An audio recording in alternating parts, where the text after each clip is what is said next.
How's it going, everybody? This is Rice Bonds, Montana Young, back here with you for the first time in quite some time. Same old story as last time, guys. Just super busy with life and work. Had this huge card waiting for me for the past 3 days. Just have not had the chance to have a look.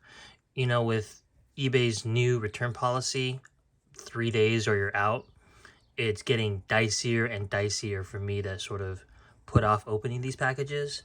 They're they need to be inspected just in case something awful has happened to the card. This card meets the standard for the eBay authenticity guarantee. Who knows what all that means yet still, but especially for cards like the one that I'm about to open in front of you right now. This is a top 5 card for me, maybe top 3. One band of the rainbow of which this is a part would be the number 2 card. I guess I can explain in a bit. It's just one of the huge cards that's followed me around for years. I was doing the math in my head because I don't want to give the actual figures of the card, but let's just say that about 3 years ago I offered the equivalent of $7 for this card. Obviously a lot more. And I offered $7 only because I originally offered 5, and the seller, a famous seller, one who prices things very, very high, insisted that the lowest you could go was 7. Well, in 2019, $7, or the equivalent of $7 for this card, was pretty insane, unthinkable. And I did think about it, but then I finally rejected it. Then a couple of months or years passed, and I realized maybe $7 wasn't so bad. So I came crawling back asking for the chance to buy it for $7. And of course, the seller said, nope, that ship has sailed. The bonds, mirror gold, just went for $10,000. The landscape has changed. It's never going to be $7 again. And so I said, okay, well, I can't pay more than $7 because that's the highest I would have offered anyway. And so I just left it. So it's been sitting on eBay as like a dead fish for years, and I just assumed somebody would grab it. But it is a pretty obscure card, and it's so obscure and rare that I am not gonna actually show this video for a while until I make sure I have a grasp on where the other cards from this set are. But the theme of the day is represented by these 3 cards back here. These 2 are cards that were released in a bankruptcy release after the fact, after market, after Pinnacle Select had already folded as a company. These cards leaked out. I think there's only supposed to be 5 known of these, only 2 confirmed as having been seen. Same seller as this here, which is the Season Emerald. I have the Season Emerald and Purple and Orange. These were the cards that would have been released, I believe, in Pinnacle Plus, whatever the Pinnacle product was in 1998 that didn't get released, that these would have come in. That was the product, and the result was that supposedly there's only about 5 to 10 of these in existence. Who knows? The seller of both of these cards is the same person. They're well connected, and who knows what the story is behind these.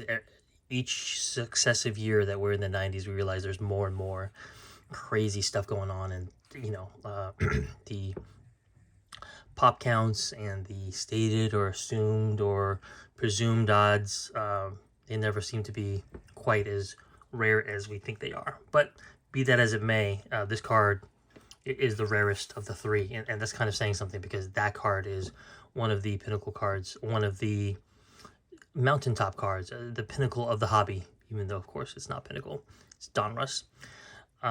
This is the Donruss Crusade Red out of 25. This is the Call to Arms. It was the subset.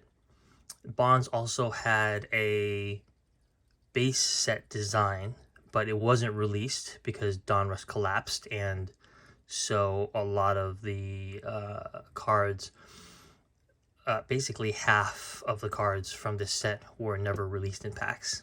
Some players got their Call to Arms released in packs, and their base designs were all but lost to history, or vice versa. A lot of players got their base design released, and then the call to arms of their player was lost to history until, of course, there was a Donruss find or some sort of major sale where a whole bunch of the alternate, I don't know if you would call them prototypes, got released. And I don't know if they were prototypes or they were just unstamped, but in here is one of those cards. So I've been waiting for this card for a very long time.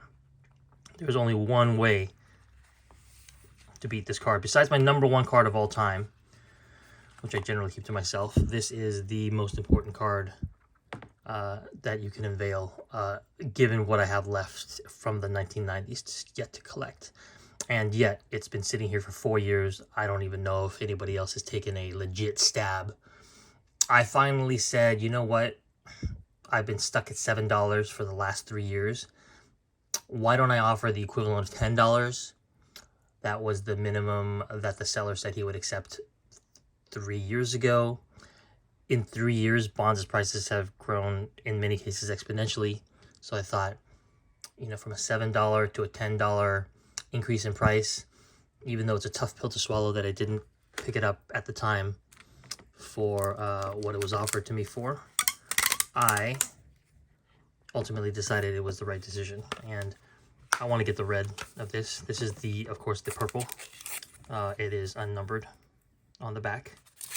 Let's have a closer look at this gorgeous, gorgeous card. I mean, some of you know the story that I picked up the green of this a long time ago, and the problem with it was that when upon closer inspection, I saw that the bottom was all chewed up as if it was hacked into its own card shape by one of those dull blades that you find at Kinko's. So I ultimately returned that card because it was short by this much and it was rattling around. It just didn't feel good, and even though there were supposedly only 2 of those around, I returned it, and that was probably not the best decision I've ever made. I also made an enemy in the hobby, which is a darn shame, and I'll have to tell you that story next time. Just remind me in the comments if you bother to make it 7 minutes into this video, and I'll talk about how that happened. But I mean, just look at this card. This picture, this design, this is the bee's knees right here. This is the reason Crusades is considered what it is, in my opinion. I think it's the base design, really, that makes all the difference. And the picture is awesome. I mean, he just looked like he just hit a line drive for a home run. And that is just some swagger to that picture right there. Just look at the gleam on this. Oh, my Lord. Oh, my goodness. And look at that. There's what appears to be, you know, the Donruss sticker upon which the stamp is supposed to show. This, had it been released in packs, would have been out of 100. But it is rumored that the purple and the red of this card have only 1 copy in existence. So this card is rumored to be a 1 of 1. I certainly have never seen another copy. The red copy, the red prototype Crusade base bonds, is out there, and I know it, and I'm trying to land it. So I'm not going to really show this card off until I've taken a mighty cut at that card, because that is the second most important card of all the cards left for me to collect. This card is arguably almost as important, just because there are the same amount of these as there are of the red. But of course, you're never going to have the cachet of the red. The red is considered one of the most iconic and important cards of 1990s baseball. Many would consider this card to be the most important in all of 90s baseball. So what a treat it is to have landed this. You know, I just had a recent experience with PSA that makes me appreciate now more the grades that cards have been getting. I sent a couple of my biggest cards over to Joe, a good friend of mine who's a Griffey collector, to have him sort of appraise the cards, let me know which ones were most which cards made the most sense to actually pay PSA's exorbitant fees, and that's a story for another day. But let's just say I have more respect now for 7s, 8s, and especially 9s. I don't know what I'm going to do with this because I don't think PSA grades cards like this. Bankruptcy issues that aren't pack released, that aren't official cards. This looks like it's a Pro Mold One Touch. I'm gonna take a look at the surface condition of this card. Okay, it's not horrible. Like, it's a little scuffed up in places, but you can't really. I mean, it's not to the extent of being like distracting at all.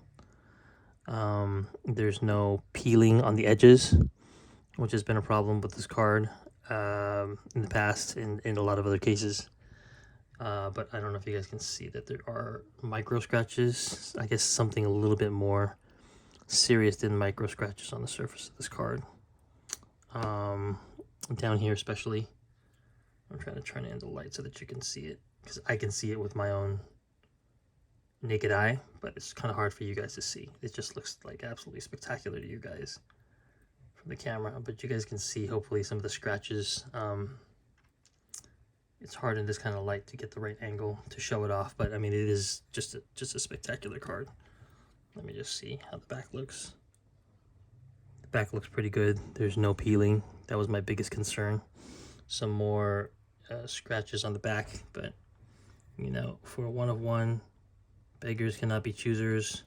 This card is stunningly beautiful, absolutely gorgeous, and big enough to fit in a One Touch perfectly. So that actually makes a difference to me. I need to get this slabbed up. Cannot have this card which bows, as you can see a little bit, and have the center part of the card sort of rub up against hard plastic. That's just like unacceptable to me. So I got to get this in a One Touch that can accommodate a penny sleeve, or get it in a top loader ASAP. And hopefully get this sent out to CSG to get authenticated and slabbed, if not graded. But this is, I mean, this is a huge day, guys. I've been looking at this card for 4 years.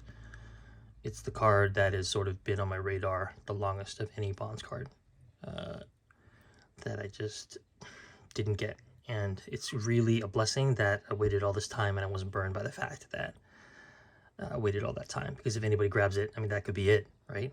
If you have a Bonds fan out there who is as fervent as I am, and they grab this card, that's all she wrote. You're just not going to get this card. Nobody's going to get this card from me. This card is mine, you know? There's no price that you could pay, especially if it's true that this is a 1 of 1.